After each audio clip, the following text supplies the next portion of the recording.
Hello, this is Games In-House and welcome to another devlog for Peasant Uprise. I've been working on multiple things in parallel with the goal of polishing the first 3 levels and ticking off some items on the Steam page creation checklist. So I'll talk about a security enhancement, a good profiling session, and a quick update on the Steam page progress. So stick around and let's move along.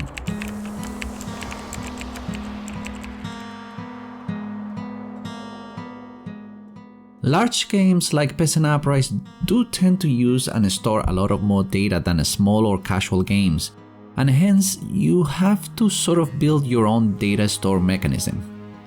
Peasant Uprise uses JSON format files, and as you can see, this is really easy to both read and edit, which is a good thing for development but not as great for security purposes. So after adding 2 layers of security, the new data looks more like this. And tampering with this file will result in the game rejecting the save file.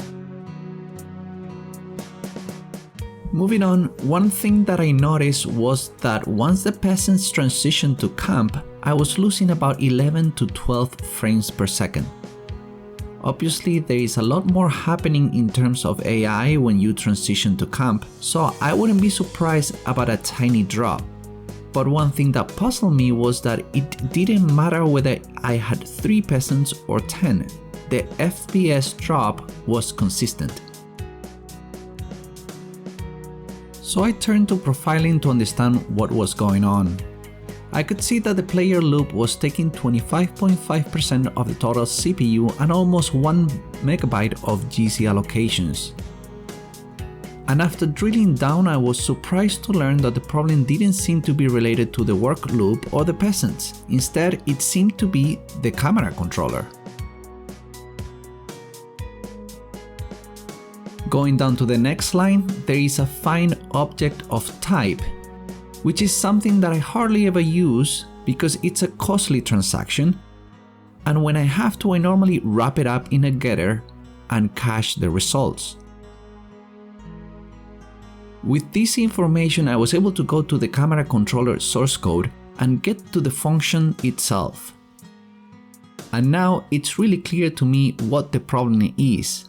While I did set everything as I normally do, I forgot to actually assign the value to the camera controller variable, and hence it would always return null and it was always executing the costly transaction find object of type. Transitioning to camp now stays at roughly 60 frames per second.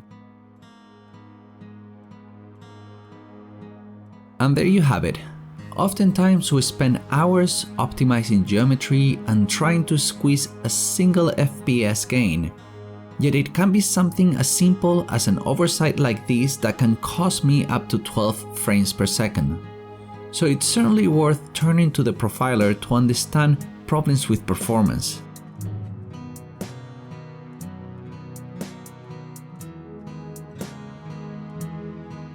I've been slowly but surely moving along all the tasks related to the coming soon Steam page, and I believe I'm done with most graphical elements except for the trailer, and there are a few administrative items still pending as well, but I'm getting there.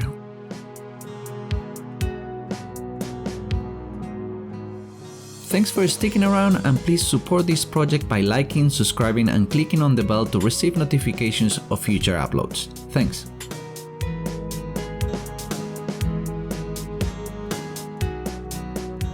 With that said, I'll see you in the next update.